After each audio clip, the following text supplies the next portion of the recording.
Foundations of Amateur Radio. Often we forget the things we've done or achieved, and every now and then it seems like a solid use of time to reflect a little on what went before and what that did. Recently, I asked various amateurs what they were proud of having done or achieved in the past year. Their little personal victory, their thrill to keep coming back to the hobby. For me, it was the research and production behind Is Man-Made Noise Really Vertical? It took several weeks to research and produce, and received only a handful of responses on social media or via email, even though it was downloaded and read about 10,000 times or so. For me, it gives me a thrill to have spent time digging into the who, what, why, when, where, and how of a topic that seems steeped in myth and often remains unexplained or unexplored. One amateur shared that they'd made their first HF contact from Perth to Romania. One had gotten their license this year after procrastinating for 30 years. Another came back to the hobby after being away for a decade. There was an amateur who managed to set up a rotatable Yagi on 6 meters.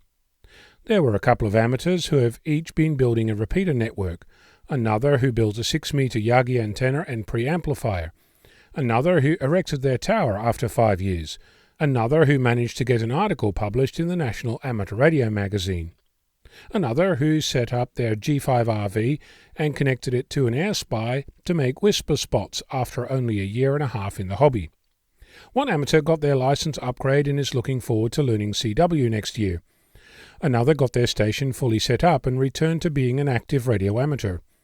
There was an amateur who managed to get through a 20-meter SSB pile-up.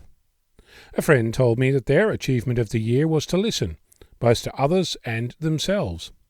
There was an amateur who used 10 watts to make a contact between Massachusetts and New Zealand, one who worked the SO50 satellite with a Baofeng radio and a rubber duck antenna. One amateur managed to work AO92 with the same type of gear, made 2 contacts, and even has a recording from one of them.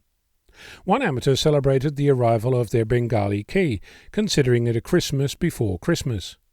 One amateur who made their first contact between Texas and the Netherlands used a 20-meter self-built Moxon beam constructed from wire and fishing poles. There was an amateur who got their license and is impatient to get on air. It's been a week of waiting. One person upgraded to the top license class and actually started operating. One aspiring amateur was inspired by how easy it was to get licensed and is planning for their entrance as a licensed ham in the new year. Mind you, that didn't stop him from listening and decoding a NOAA satellite image using an RTL dongle. One amateur decided that he just couldn't wait for his license, studied 3 days and passed his test. He's now building his first radio, looking forward to making a contact. There's an amateur who joined the ranks and is now looking forward to going for an upgrade to his license next year. One ham has been licensed for 10 months and is already having a blast, erected his first real tower and now has a VHF antenna at 60 foot. That's 20 meters up in the air.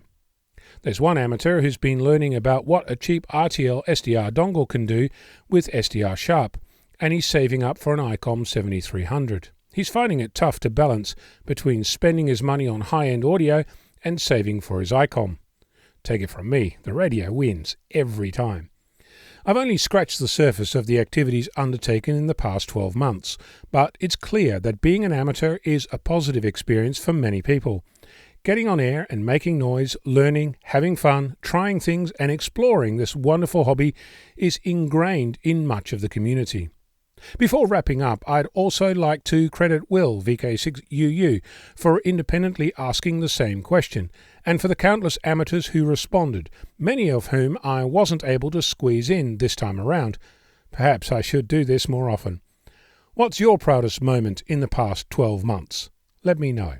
I'm Ono, Victor Kilo 6, Foxtrot Lima Alpha Bravo.